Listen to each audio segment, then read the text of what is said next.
Okay, we're now recording. So welcome everybody. Welcome to our 52nd Reading Online Sport Economics Seminar Series. We've been meeting for well over a year now. When we met this time last year, I took a moment to reflect on the fact that were it not for COVID, we would have been, many sports economists would have been meeting in person in the fantastic northern Spanish city of Gijón. Placido Rodriguez has for many years now organized an annual conference that many sports economists have gone to, and that's played a huge role in the development of the field, with many economists getting together, developing ideas, publishing research. It's played a hugely formative role in that time, so I'm again marking that. It would have been, I kind of hoped or imagined that this time last year, marking it this time this year, we would be back in Gijón, but of course COVID-19 has had other plans for us in that time, and so we're still meeting virtually. We're still meeting on Microsoft Teams, but thankfully we have been able to do that, and we've been meeting on a weekly basis, sharing research, and this week is no different. This week we have Anna Lovasz of the University of Washington, Tacoma, and she is presenting, you know what, I've not got your title to hand, Anna, competition, feedback, but you know what, I'm going to let you share your slides and take away your presentation. You've got about an hour in which to speak. Anna is okay taking interruptions. I'll man the those. If you raise your hand if you want to say something, you can add things in the chat if you can find it. Please do in the meantime keep yourselves on mute and your cameras off, just in terms of maintaining bandwidth and so on. Anna, all yours. Okay, thank you. Hello everyone. Let me start sharing my slides. So my name is Anna Lovasz, and I will be talking about competition, subjective feedback, and gender gaps in performance. So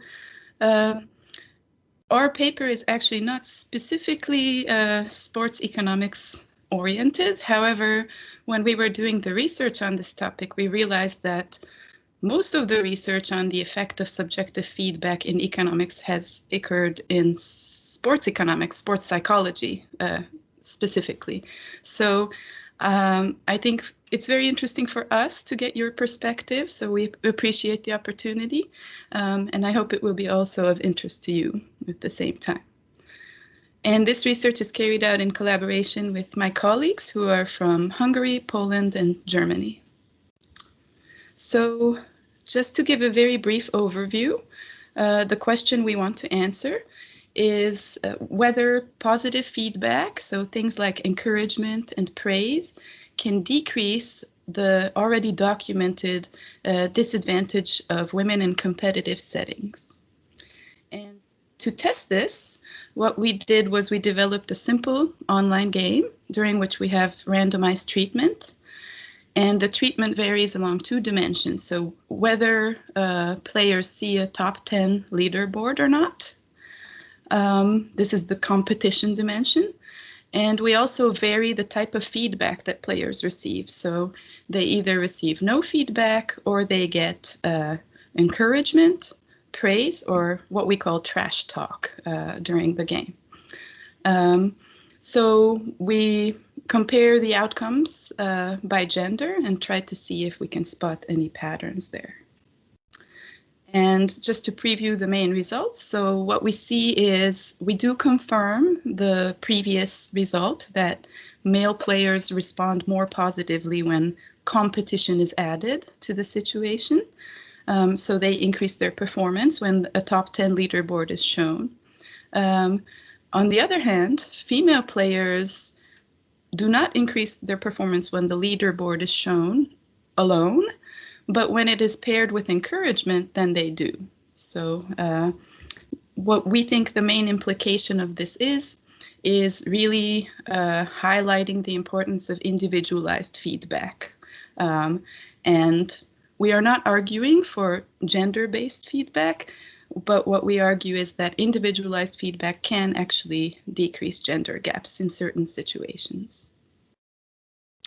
So, as I said, the motivation is based on previous studies which have documented significant gender differences in psychological traits and preferences. Specifically, several studies have shown that women choose competitive situations less often, and some have shown that they perform weaker in competitive settings. And I did want to highlight here one article by Gnisi and Rusticini from 2004, which was about children running. And what they found was that children first ran by themselves, then they ran in pairs. So they were able to compare non-competitive and competitive running times. And when girls ran against someone, they actually performed worse, while boys, when they ran against someone, they increased their performance. So they were motivated differently by this competitive aspect. So there are also a lot of studies that document how competitive attitudes, actually not a lot, I shouldn't say a lot. There are some studies that document how differences in competitive attitudes can determine later outcomes, both in education and labor market settings. And there has been a lot of focus on STEM fields in particular, and how to increase female participation in STEM fields. So, of course, the natural question is, if there is such a disadvantage for females in competitive settings, what can we do about that? And one approach to this is termed by Niederle fixed institutions. The idea here is that we can achieve outcomes that better reflect underlying abilities by changing certain elements of the institutional design.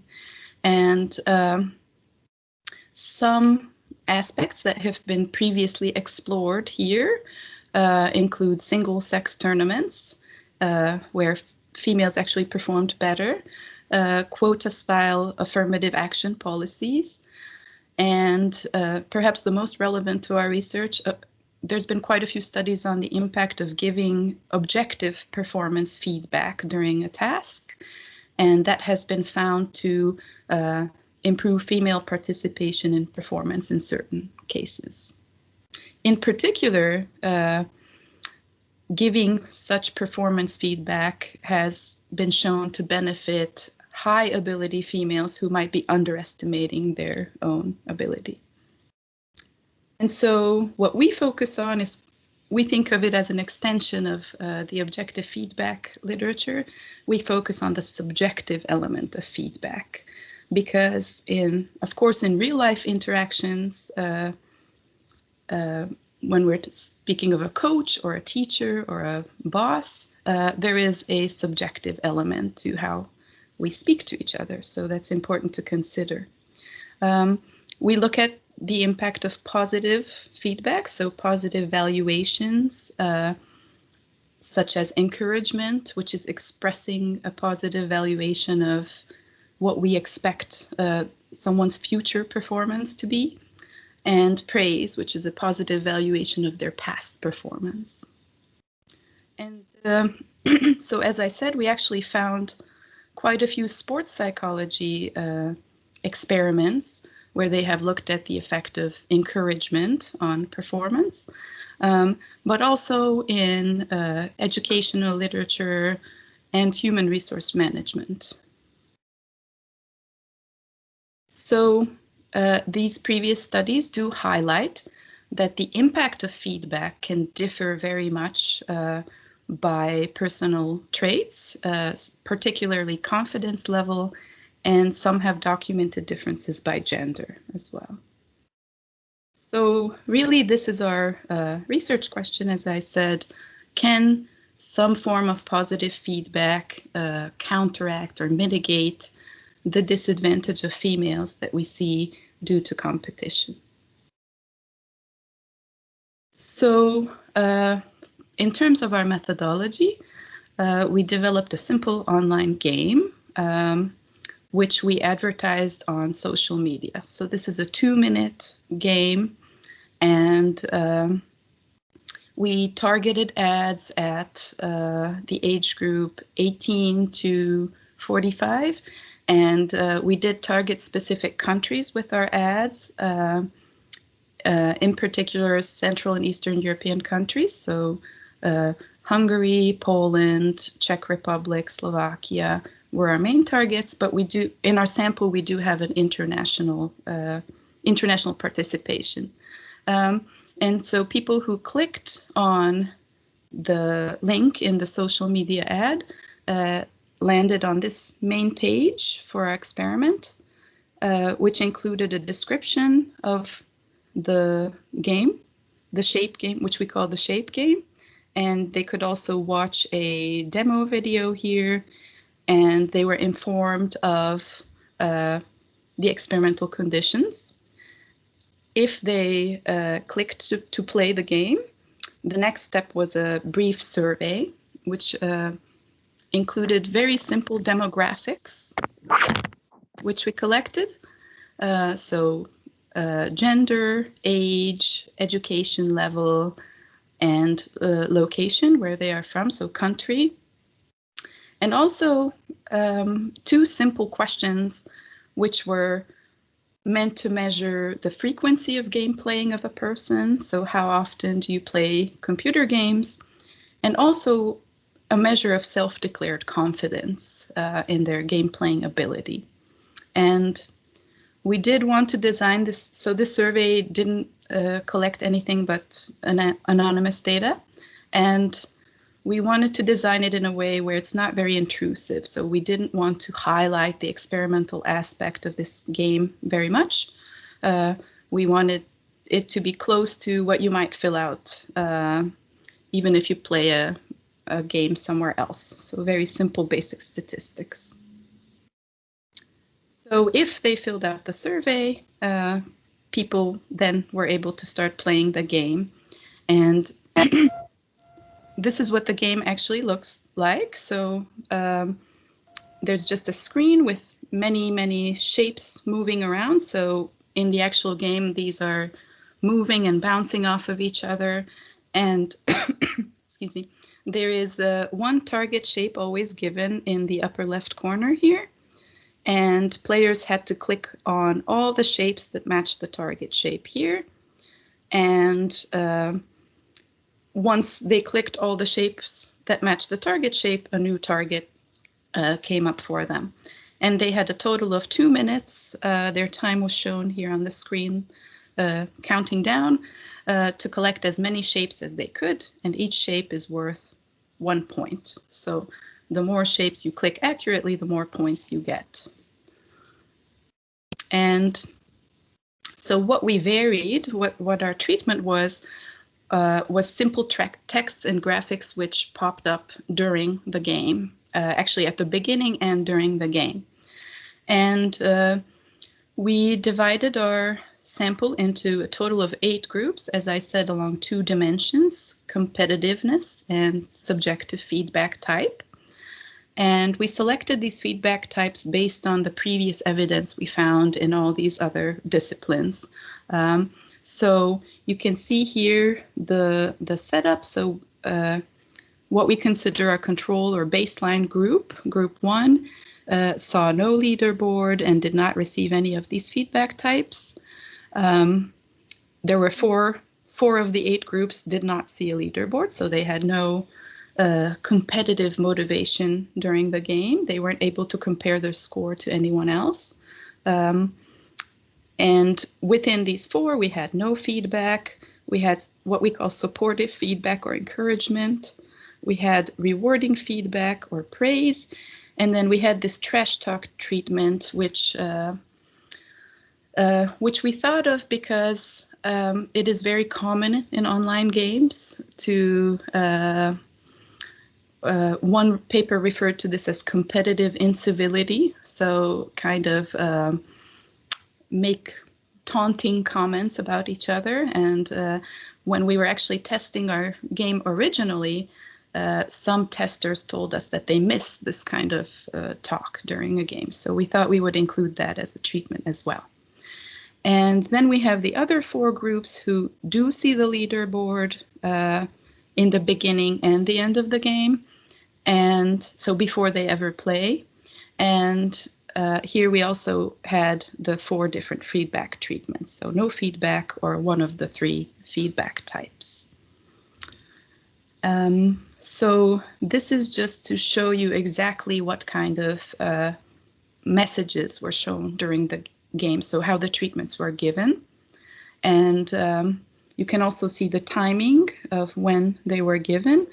So for example, for supportive feedback, already at the beginning of the game, this message came up, give it a try.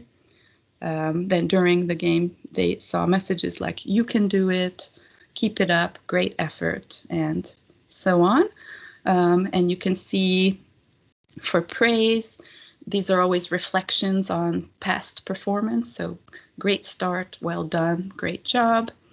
And then the trash talk treatments, so to be honest, we might not have been very good at that, it turns out. So we tried to come up with some mean and funny things to say here. You can see, my hamster can do better than that, are you asleep, and things like that. But I do, and I think we will see from the results that this didn't have such a big impact. So I don't think maybe we were very good at choosing these phrases. Okay, so in terms of data, as I said, our target population was basically anyone with social media in these select countries aged 18 to 45. And in the end, we ended up with a sample of 5,191 players who played 9,557 games. And these are mainly from CEE countries, 55%. So definitely more of a young sample, 55% were aged 24 or below, and relatively highly educated, so 78–80% with secondary or higher level of education, and 27% declared themselves as frequent game players. And one thing I would like to highlight is our sample did have 70% female players, and I will look at that a little bit more later, why, what that is due to, and the implications of that. But yes, so what we found, actually, even looking at countries, is that people have very different attitudes towards ads in social media. Originally, we also advertised, for example, in the US. We thought it would be interesting to collect a comparison sample from there. But we found that in the US, no one clicks on an ad like this that comes up in their social media. Apparently in CE countries, people are less resistant or less suspicious of such ads. So in terms of what variables we have the variables that we collected in the survey. So gender, age, country, and education level. We also have these 2 questions we asked people about game playing frequency and confidence, self-declared confidence. We also collected some technical data, which was important to control for. So whether the type of device the person is playing on, whether it's touch screen or not, and also the screen size, device pixel ratio. So we could differentiate between playing on a cell phone or playing on a tablet, and so on, which could impact how well you perform. And of course, we also collect data on which treatment the individuals received. And then in terms of outcome measures, we actually have very detailed data on people's game playing. So we could see every single click, every time their target shape changed, every time they received a message, and so on. But in this analysis, we're focusing on these 2 main outcome measures. Well, actually 2 categories of outcome measures. Persistence, so how many games did the individual end up playing? and performance. We look at the score they achieved in the first game they played. We look at the best score that they achieved in their gaming session, as well as mean score. And we also have a measure of accuracy, which is number of points divided by the number of clicks they made. So this is to show you some preliminary information about persistence and performance during the game. So what we have here is the game number. So this is the first game people played. Excuse me. So this is, of course, 100% of players played the first game. Otherwise, they wouldn't be in our sample. And we did play around with who we include in the sample. So do we include someone who just starts playing but then quits? Or do we exclude them? And this did not really impact our result, but we can see here that after the first game, about 35–40% of players chose to play a second game, and then it dropped off pretty steeply after that. Not very many players played more than 2 games or 3 games. And we can see this by gender as well. So the lightest column represents female players, the middle one male players. We can see that females were a bit more likely to play more than 1 game in this setup. We can also see the mean score of players here. And this is not by treatment group, this is just overall. So I just included this to give you an idea of how scores evolved. And we do see that there seems to be some evidence of learning here. So the mean score in the first game was under 20, but this improved to 60 points for those who chose to play further. So there's also a selection going on here. And I guess I should mention that so we do consider this to be an impact of our treatment, how many games people play. So we're not only focusing on score. This is why we're interested in the number of games they play as well, which can also be impacted by treatment. And are, of course, related to each other because of learning. I did want to highlight some gender differences already that we could see in the preliminary data. So this is about frequency of game playing. And we can see that male players were much more likely to say that they play computer games often, about 40% for males versus 20% for females. And female players were much more likely to say that they play sometimes or never. So this is kind of in line with our expectation that online game playing is maybe a bit more of a traditionally male activity. Then if we look at the self-declared confidence measure, so how good are you at playing computer games? We do ask this question after people have seen the description of our game and the demo. So we do think it's pretty task specific. So what they expect, how they expect to perform in this type of game that we are using. And again, we can see a gender difference here. So males are much more likely to say they are excellent or pretty good at playing computer games, while female players were more likely to say they are okay, pretty bad, or very bad at playing.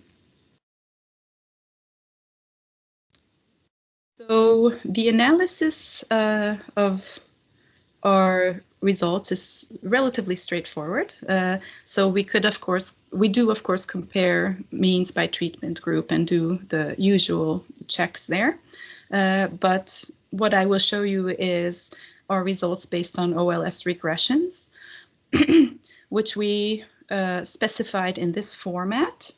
So here we basically have a 3-way interaction terms between whether the players saw a leaderboard or not, their gender, and the type of feedback that they received. And so these appear, you can see individually and interacted in every direction. And I should say, so these regressions are at the individual level, at the player level. And so we have the outcome explained by these terms. And we also included control variables, which were the demographics that we collected in the technical controls as well. So why we chose this setup is because this allows us to look at the effect of competition when there is no feedback, competition when there is feedback, and we can also look at the combined effect of competition and the different feedback types using this setup. So we look at the treatment effects by gender, and we also estimate the gender gaps in the effects directly. And we calculate the treatment effects. I included this just in case to show. So treatment effects were calculated as linear combinations of the coefficients from our OLS regression in this way. So, for example, the effect of leaderboard on males, the effect of leaderboard when there's no feedback on females, and so on. And then we also calculate gender differences in the treatment effects of competition and competition combined with feedback. And then we also calculate gender gaps in outcomes from this regression.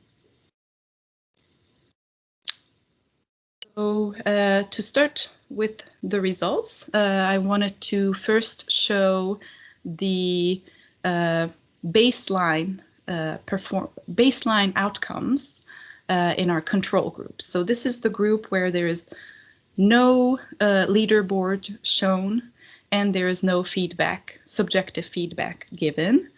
And what we can see here, so persistence is measured by the number of games, and we can see the mean levels here by gender, as well as the gender gap between them. And I indicated the 95% confidence interval for these gaps as well. And we can see that in terms of persistence, there is no significant gender gap in the baseline group.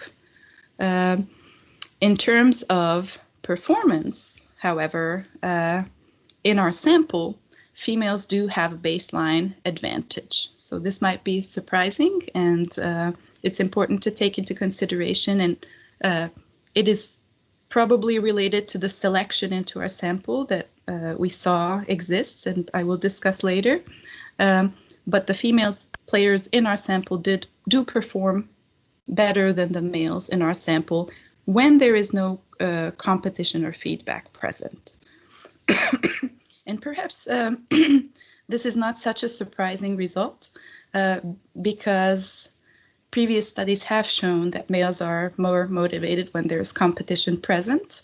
So, and also anecdotally from our testers, we heard many male players complain, what's the point of this game if I can't see the leaderboard? So it's not very motivational to play without that. And the typical online game does show some leaderboard. So we can see this gender gap in the favor of females in performance already in the first game. And then we can also see it in the session level measures. So the best score achieved, mean score, and in accuracy. Anna, can I just interrupt you a second? Of course. I don't know if on your screen you've got a little box with some kind of maybe a picture of other participants in the meeting.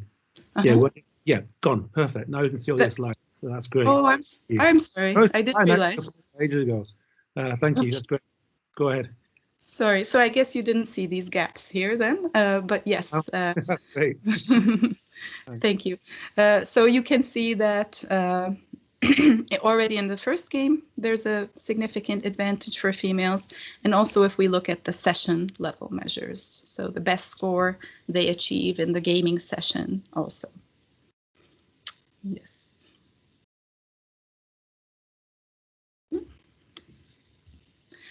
So next I wanted to show what is the impact if we add competition. So no feedback yet, but looking at the treatment effect of adding the top 10 leaderboard, showing the top 10 leaderboard. And again, we can see the impact on persistence. I will zoom. I realize this is a little hard to see the scale because it's much smaller magnitude than the other measures, and I will zoom in on that on the next slide. But basically, we do see a positive impact on the persistence for both genders. So when a top 10 leaderboard was shown, actually both genders ended up playing more games, higher number of games. On the other hand, if we look at the performance measures, and this is kind of what I call, in a sense, a replication of the previous results in the literature, what we can see is the score was impacted positively and significantly for males, but we don't see a significant impact on the performance for females. And there is a significant gender gap in the treatment effect of competition that we can see in the session level outcomes. So the best score they achieve during their gaming session, as well, borderline in terms of accuracy and in the first game. So it seems that given the initial performance advantage that female players had, if we consider the no competition, no feedback to be the baseline, compared to that, their performance advantage decreased when competition was added or is present. So, as I said, I did want to zoom in on the persistence, so the number of games played measure here, because it is on a different scale and harder to see. And what we can see here is the treatment effect of adding a leaderboard. So this is what was on the previous slide, but magnified here. So when we only add a leaderboard, but I'm also showing when we add leaderboard combined with supportive feedback, rewarding feedback, or trash talk. And basically, as I said on the previous slide, we can see a positive impact on the persistence for both genders in this case. The significance does vary depending on the type of feedback the competition is combined with. But overall, we don't see any significant gender gaps in the impact of number of games played here. Oh, yes, here we can already see something about the maybe our not very good specification of trash talk. So it appears that our trash talk was not very motivational. It actually, if you compare the effect of just a leaderboard to the effect of leaderboard and trash talk, it cancels out some of that beneficial effect on persistence. So now moving on to performance, and I will focus on the best score achieved in the session here as the outcome measure. In our paper, you can see the other outcome measures as well. So again, we're looking at treatment effects here compared to the baseline group. So this is the impact of just adding a leaderboard, but no feedback. And then these are the combined effects of leaderboard plus the different feedback types. And so this again is what we saw earlier, that males' performance was positively impacted by the leaderboard, while females was not. And then this is kind of what we focus on in the end as our main result, that compared to this, if we have leaderboard combined with supportive feedback, so encouraging messages, then female performance also increased significantly compared to the baseline. So we achieve a better outcome for both genders, actually, with this specification. Looking at the other feedback types, we can see that males' performance is impacted positively by competition, we could say, kind of irregardless of which feedback type they receive. But for females, the supportive feedback combined with the leaderboard has the most significant positive impact. Rewarding feedback combined with the leaderboard had a similar but slightly less significant positive impact. And the trash talk treatment, basically, when it's combined with the leaderboard, we could say it ruined the positive impact of competition on males that we saw initially. So it's not a very favorable treatment. But again, I think that's due to our specific trash talk that we came up with. So I guess I might be going quickly here, but there will be more room for questions at the end. To summarize what this all tells us, I again wanted to return to showing the levels of outcomes here. So these are not treatment effects. These are the mean scores of males and females in the different treatment groups. So the baseline, no leaderboard, no feedback, the leaderboard only treatment, and then the combined leaderboard and feedback treatments. And what we can see here is, again, in our baseline group, females had a performance advantage. When a leaderboard was shown, we can see that males increased their performance while females did not. So this initial gender gap became insignificant. However, when the leaderboard was combined with supportive feedback, the female performance increased as well compared to the baseline. So if we look at the levels overall, we could say that this is where females achieved the highest mean scores, and males' mean scores were relatively similar in all cases where there was a leaderboard, except for the trash talk case. And so we can kind of conclude again that it seems that initially competition favored males, and the baseline performance advantage of females disappeared.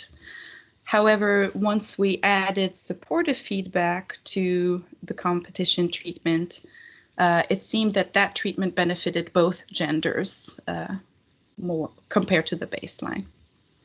So we could say that this is the best overall outcome if we were to give everyone a uniform feedback type.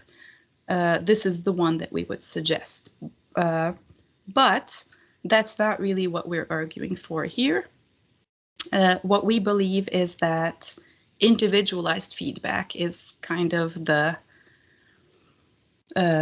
what could achieve the best outcome overall for everybody and decrease the gender gap in performance in settings where there is a gender gap to begin with.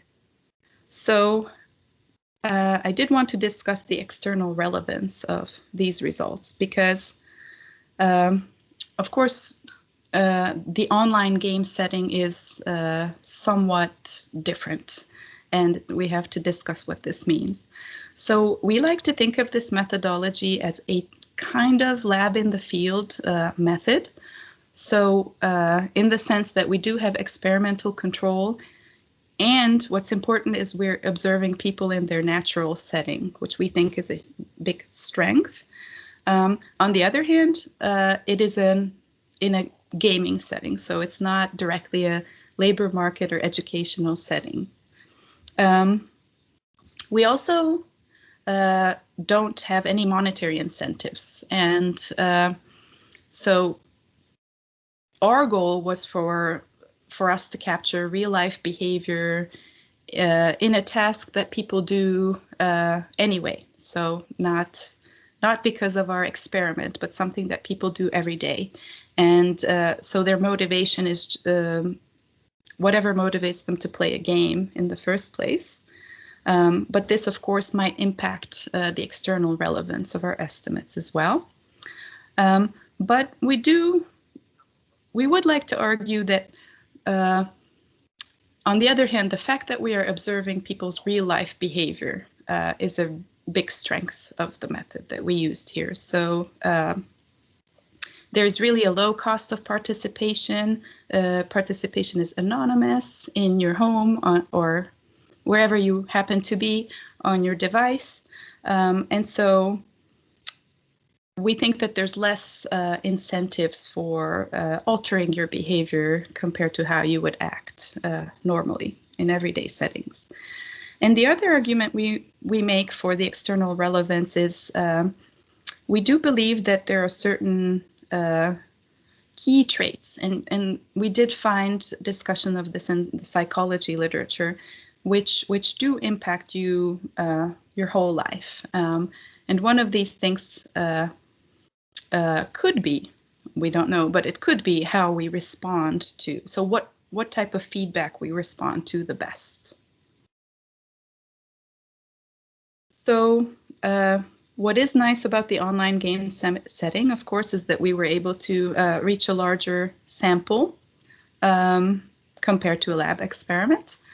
But it does raise some questions of selection. So potentially, online sampling can reach a more diverse pool of participants.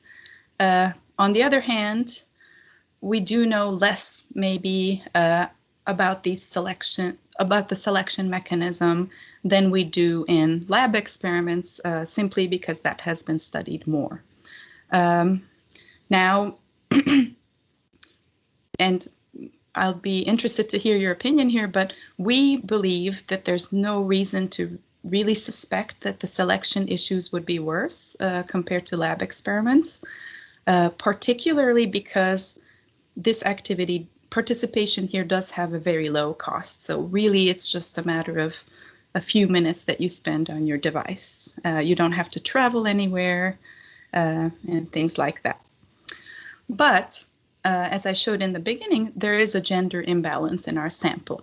And so we wanted to find out a bit more about what is behind that imbalance. Because from our point of view, really the Facebook advertising is kind of a black box. So I don't know if you've done ads on Facebook and other social media before, but you can set the parameters that you would like, but then you don't have control after that over who they show the ads to. And so we suspected that maybe if females are more responsive to the ads in the beginning, then in order to optimize our ads, Facebook would show the ad more to females after that. And so we wanted to figure this out. So is it the case that more females saw the ads to begin with, or did they opt in more into playing the game? And so this table here is meant to capture the different stages of our participation decision. So we can see the number of people who saw the ads here. And as you can see, it was more than 2 million people. And out of those, we can see how many people clicked on the link for the ad. And this is what I call the click rate. So the number of people who clicked divided by the number of people who saw the ad. And we can see it's not shockingly, but it's a low percentage. And here we can see that out of the people who clicked on the ad, because there's another stage here, they have to choose, once they look at our website, they have to actually play the game. And so this is the number of people who actually ended up playing our game and being in our sample. And this is what I call the play rate. So sample number of people in the sample divided by number of people who clicked. And if we look at this by gender, we see that really it's a matter of both. So the ads were not seen in the same ratio by males and females. But after that, the click rate and the play rate, so where the individuals chose to participate, we also see some difference by gender there. So there is some selection by gender going on. We can really only hypothesize about what's behind that. One of our hypotheses is that we think that serious gamers are less likely to participate in a simple game like this. This is just something that a friend programmed for us, not a very high-tech game, so it would probably not be of interest to serious gamers. And if males tend to be serious gamers more often, then they might be less likely to select into our sample. But we don't really have evidence of that. So in terms of what are the implications here? So again, what we think is the important implication is the focus on individualized feedback. So for example, approaches like if you are a teacher, the tough love approach. So not giving encouragement or praise, but being tough with your students because maybe you think that is what will benefit them and prepare them for the real world, may not be the best approach in terms of achieving the best performance for each individual. So we are arguing for individualization. However, we're not arguing for differential treatment by gender, even though what we study is gender differences in the treatment effects. We're saying that individualized treatment can decrease existing gender gaps. We did find some recent studies, again, that were looking at the issue of STEM fields and female participation in STEM fields. One which we're looking at just the impact of positive feedback, such as encouragement. And these were studies that were actually looking at real life labor or educational and labor market outcomes. So we do think we're related to this literature. But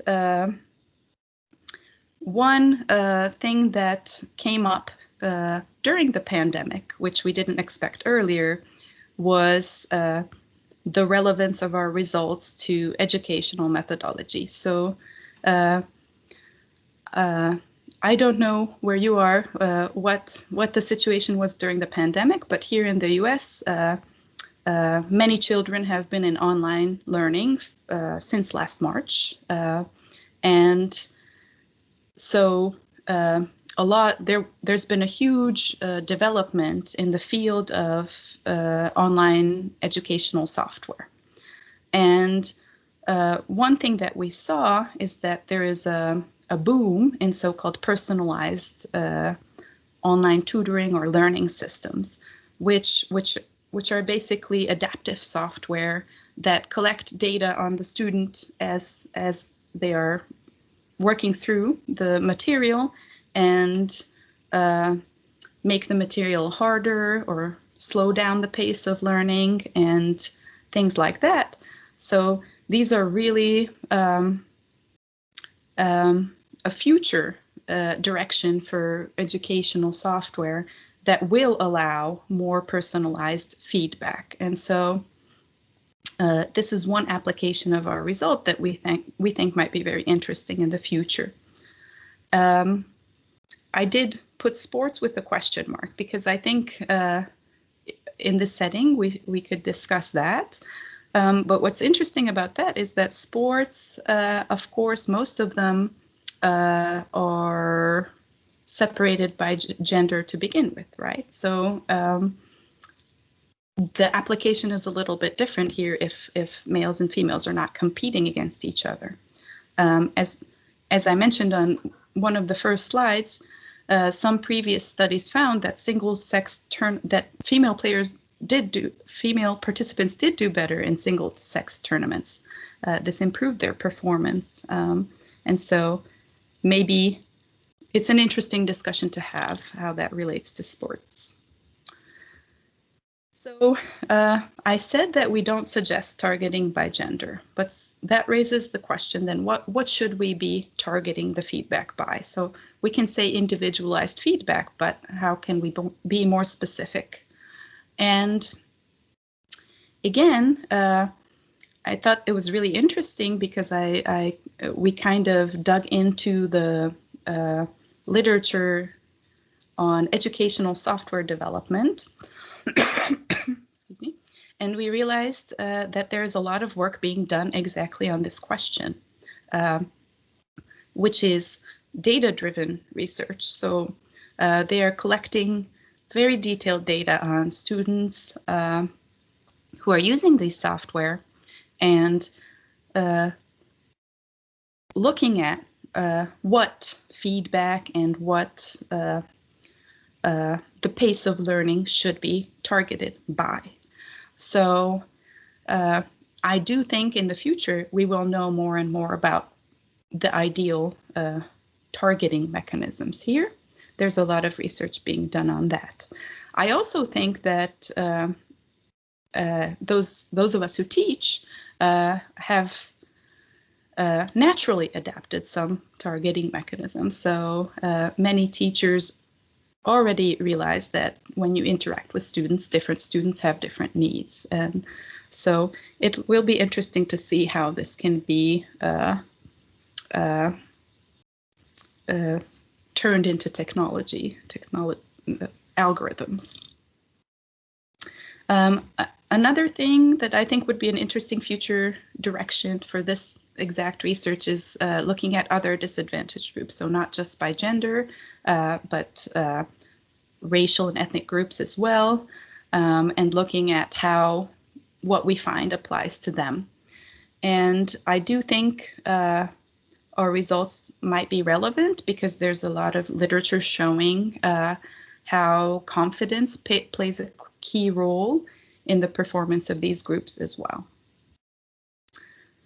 And I have some further plans to look at kind of a supply and demand aspect of feedback. So kind of the idea of, so teachers are the suppliers of feedback, students are the ones who are the demand, and does it matter how students and teachers are matched in terms of this? I think that's a very interesting question. So that is actually it for me. I might have been quick here. Timed it very nicely. Thank you very much, Anna. Thank you. Yep, so thank you for that. We've got plenty of time now for Q&A. So if people have questions and they want to ask them, you are welcome to raise your hand, and you may also add them to the conversation as well if you want to. Anna, you might not be able to see the conversation because I realised I added you to the team yet. There's nothing in at the moment anyway, but I can at least relay what if anyone has any comments. Okay. And I'm also hoping that if any hands are raised, I will see them as well. But I think certainly on your final point there on feedback, this is something that I think is a highly topical research area. Right, I'm not going to carry on waffling because I can see Stefan's hand is up and his camera's on. So Stefan, go ahead. Hi Anna, that was really great. I thought that's so interesting, and it's obviously a really important subject. So great research. I just wanted to raise a question about the notion of competition here. You describe showing them the leaderboard as competition, and I think there's an issue about the meaning of the word competition, because in general, I think when we talk about, in economics, when we talk about competition in general terms, it's not quite the same as showing somebody the leaderboard. What it seems to me what's actually happening is you're giving it is a form of feedback of relative performance evaluation. This is saying this is where you are. When there's competition, what we generally mean is there's going to be some consequence to this. It's going to have something's going to happen as a result. So in business, you make more money or you sell more goods. In sports, you win prizes and you qualify for competitions or you get knocked out. And none of that's happening in this. So I wonder if that sort of you might want to try to qualify that a little bit, and because I think otherwise it might just be a little confusing. Yes, that's a great point, I think. So you're right. Showing a top 10 leaderboard is basically relative performance information. I guess the reward or payoff here for that, I guess what I would maybe add to that is in online games, usually there's no monetary rewards or anything. What people care about is getting onto that top 10 leaderboard. So I do think that this is the usual motivation for people to compete in this given setting. But you're right, there's no, so these are intrinsic motivators, there's no financial reward or any other achievement consequence here. You're right. So thank you. Yes, maybe the discussion of that should be more careful. I mean, so in a competitive environment, I get utility if I get more money for doing something. But I guess if I'm doing well in this competition, I get utility, as you say. So there is in economic terms, there's some utility involved in being on the leaderboard as well. So it's not quite as clear cut, right? So it actually, I think this is a fuzzy. It's kind of fuzzy area of what we mean by competition, right? I think that again adds to the interest of what we're really talking about, I think. Yes, I think that's a very valid point. Yeah. Thank you. Thanks, Stefan. Thanks, Anna. Next, we've got Ian Gregory-Smith. Hi, Anna. So I had one interpretation which I wondered if you'd agreed with. So would you think that the men in the baseline, originally, they were lacking interest, lacking motivation for this? And then upon seeing the leaderboard, then they have something to aim for? Right. So I think that's a very important point also, that so we call this the baseline group, but this is just our choice. So when I said in the baseline women perform better, that's not reflecting ability. It could be exactly because they're lacking motivation, as you say. And I think that's the results seem to suggest. That certainly seems relevant in some educational settings, that boys without anything to go for, they're not very intrinsically motivated. Yes. So I think that, I think there's a story to tell there, and the fact that you get such a big increase in the boys from just showing them the leaderboard, I think says something. And then the other thing, I was wondering about the feedback.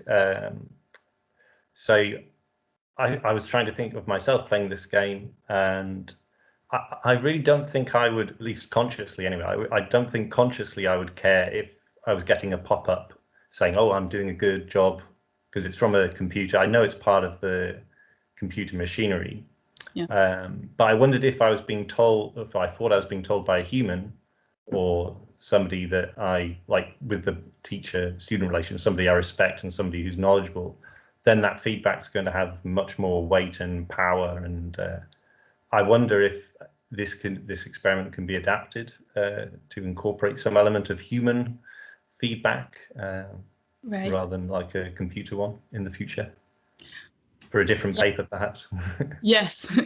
So I agree completely. To me, it was surprising that a pre-programmed clearly pre-programmed message would even have such an impact, but we do find some.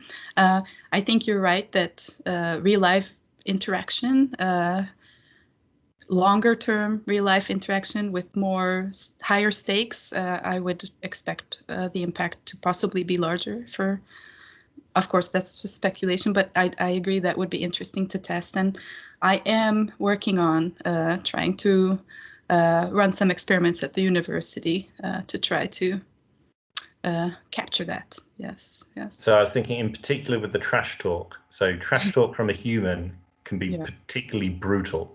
So you might see some major negative effects if you introduce that rather than just a little hamster. Right. And surprisingly also I would expect some positive effects because like I said, when we were testing this, we had some male testers who said, I'm not motivated by this. I want someone to be mean to me, and that's what motivates me. So, it's definitely an interesting aspect. Yeah. Yeah, I really like the paper. Thank you. Thank you. Thanks, Ian. Thanks, Anna. Next up, we've got Hendrik, sorry, not Sonnenbend. Yeah, thanks. And first of all, thanks for the presentation, Anna. My question relates to the sharp drop in participation after the first round. So you've shown that part of it might be attributed to the different treatments, but as you already speculated about in this who clicks, the male-female gap here, that the more interested in computer games, people get bored and then they leave the setting or the game. So my question is, do we have information about who leaves after the first round?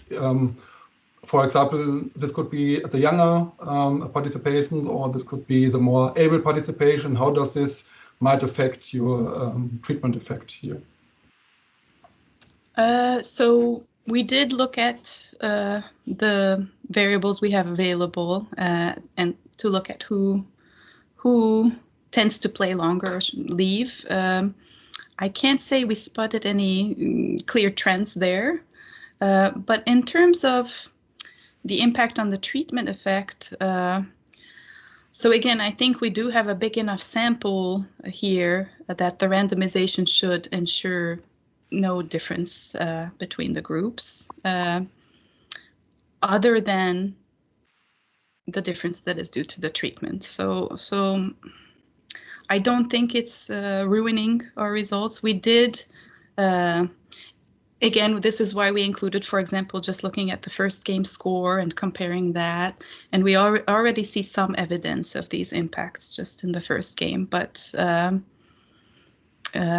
so I don't think it negates the results that we have in that sense, but it's an issue we wanted to explore a lot more too. So we also, for example, looked at the balance sample, so people who played the whole length, but that was a very small sample, as you could see from the graph. So I don't know what else we could do with that. I think it's enough if you show that there's no clear trend in the dropout rate. This could put more confidence on that there's nothing going on in the background that might compromise your results. So, okay. Right, I Thanks see. Yeah. Thank you. Thank you. Thanks, Hendrik. Next, we've got Dennis.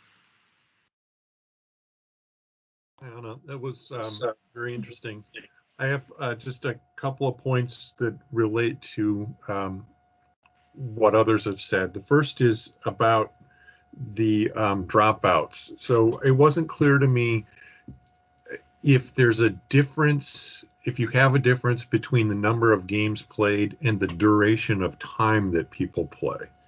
So if I finish a game really quickly, I may be more likely to play a second one, or if I take a really long time, I may be much less likely to play a second one. And that also is the duration may be an indicator of ability. So the faster I can get through the set of screens or whatever, the better at it I am. So I don't know if you have any way to address those, but that's just something that occurred to me. The second is related to the trash talk. And so I'm going to relate an anecdote to you. I didn't really catch the gender distinction related to the trash talk. So this anecdote gets to that. So many years ago, a friend of mine was a coach, a male coach, who had coached boys previously, but was now coaching girls. And the approach that he took with the girls was the same that he took with the boys. And that was, before a match, to motivate one of his girls, he said, "Oh, she is going to kill you. You have no chance." The girl burst into tears and basically couldn't perform. A boy, on the other hand, is going to take that as a challenge and be much more aggressive and assertive and play harder. And I wonder if you see that sort of, probably not with the cartoony kind of trash talky things that you had, but if you had real people or real voices, if you would see that kind of a distinction in the motivation of the boys and the girls. So just, those are my questions, comments. Yes. So, excuse me, to your first question, comment. So here, actually, the length of the game is set. So it's not that you have to achieve something. It could take you a different amount of time. Every game is 2 minutes long, and you gather as many shapes as you can. So in that sense, there's no difference in the length of game playing. It's just the number of games played.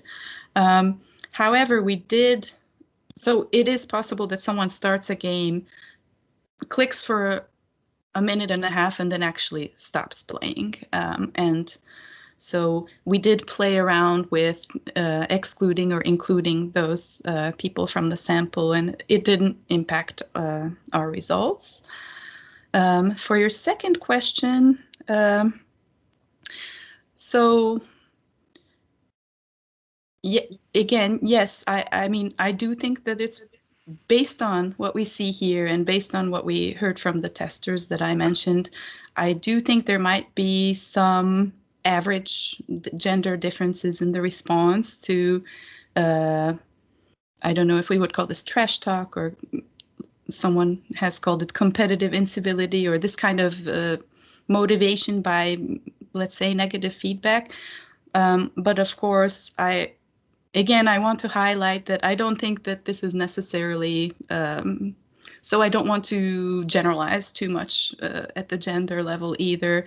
Obviously, there can be female players who are motivated by that kind of thing, and male players who respond more to encouragement as well. So we don't get into the underlying layer here in this paper, but my instinct is that all of this is related to confidence, and I would love to explore that direction later on. Thanks, Dennis. Next is Peter Groothuis. Yeah, I'm interested in the selection process. You didn't include the actual ad that was used. Is it Facebook where you got these players? So we advertised on Facebook, but I'm actually not a big social media expert, but I believe they also actually posted the ads on Instagram and other outlets as well. It might be useful to see what that ad looked like. And include that, yeah. Just to get a feel for why maybe there was already some selectivity going on. And also, I don't know the mix of gender right at the start in Facebook. Is there a difference? That's a good question. That might be part of it as well. I mean, right. I'm just thinking, because there is such a selection difference, it'd be nice to know what's causing that. That's true. Yes. Yeah, I think enjoyed the article. Thank you. That's actually a very good suggestion. I should include the ad. And good question about how many people are the ratio on Facebook. I'm not sure. Here, what we see is that definitely different number saw the ad, but I'll explore that. Thank you. Thanks, Peter, as well. Thanks, Anna. Any more questions and comments? Jean-Louis.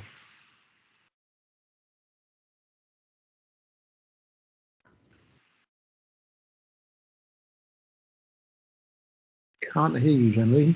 I don't know if you're going to unmute yourself. Congratulations for your presentation, Emma. I have a question related to your statistical analysis. You perform an analysis at the individual level, right? At the level Yes. of each individual playing. Yes. So in that case, you have a dropout, as said before, during time, people leaving the game. And so you have missing data. How did you take that into account, that people are dropping in time? Because that reminds me, patients in a clinical trial, we refer to randomized trial. In clinical trial, you have patients leaving the trial in time, and that raises a lot of questions from a statistical point of view, because that biases the analysis a lot. Yes. So in this setting, so who we observe is anyone who starts playing the game. That's who we have data on. So even if they click one time and then drop out, we observe them. And in a sense, we don't have the dropout problem because although we did as robustness checks play around with this, but we did include people. So someone who got 1 point or 0 points but clicked once and drops out would be included in our sample, actually, with an end score of 0 points or 1 point. So in that sense, so if they leave in the middle of the game, they are still included in the sample as someone who achieved a lower score. Which kind of response in that case? Kind of how you treat them afterwards? Do you have no response or some other mean response? How you do treat people leaving the trials after they leave? You say you keep them in the sample, but you have outcomes coming during time, and how you treat these outcomes for people leaving before. So I'm sorry, I might not have understood, but so we include in our main specification, which I showed, we do include people. So even if they drop out, then, so let's say they drop out after they earned 1 point, then we include them. Their session was just a very short one where they earned 1 point. So their outcome score would be 1 point, a very low score. So I don't know if that's what you were asking. Sorry. Okay. Anyway, I'd suggest you to have a look at the book by Litter and Rubin, Statistical Analysis with Missing Data. Okay. It was in biostatistics. And the first thing is to treat individual response as random effects. And it was fixed effects in your case, no. They're not treated as random. Okay, thank you. I will look into that. Okay. Thank you. Thanks, Jean-Louis. Any more questions or comments?